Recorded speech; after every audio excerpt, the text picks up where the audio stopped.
ব্রাহ্মণবাড়িয়ার বাঞ্ছারামপুর উপজেলার সলিমাবাদ ইউনিয়নের সাবেক ইউপি সদস্য মোহাম্মদ মুসা মিয়ার গলাকাটা লাশ উদ্ধার করেছে পুলিশ। পুলিশ জানায়, রবিবার ৩০ নভেম্বর বিকেলে হোসেনপুর গ্রামের জোয়ারার বিল রাস্তার পাশের একটি জমি থেকে লাশটি উদ্ধার করা হয়। নিহত মুসা মিয়া ওই ইউনিয়নের সলিমাবাদ গ্রামের বাসিন্দা। তিনি বর্তমান উপজেলা আওয়ামী লীগের সহসভাপতি ও সলিমাবাদ ইউনিয়ন পরিষদের ২ নম্বর ওয়ার্ডের সাবেক ইউপি সদস্য ছিলেন। নাম প্রকাশে অনিচ্ছুক ওনার ছেলেমেয়ে বলেন, আমার বাবার সাথে টাকা লেনদেনের দ্বন্দ্ব নিয়ে এমন ঘটনা ঘটতে পারে। এর দৃষ্টান্তমূলক শাস্তির দাবি জানায়।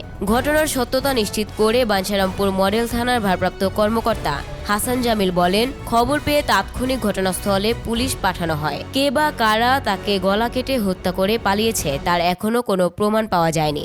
ঘটনার রহস্য উদ্ঘাটনের জন্য আমরা তদন্ত করছি।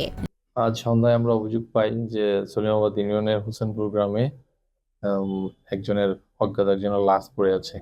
তারপর আমরা ঘটনাস্থলে যাই, যে দেখি যে আবু মুসা নামে একজন সাবেক ইউপি সদস্যের লাশ ওইখানে আছে, যার লাশটি গলা কাটা অবস্থায় রক্তাক্ত দেহে পড়ে আছে একটা বিলের মাঝখানে, কাঁচা রাস্তার পাশে। তো ওই জনাকীর্ণ মানে জনগণ ছিল না ওই এলাকায়। তো ক্ষেতের মাঝখানে যেহেতু কে বা কারা ঘটনা ঘটিয়েছে এটা আমরা প্রত্যক্ষদর্শী কোনো সাক্ষী পাই নাই, আমরা অভিযোগ এখনো পাই নাই।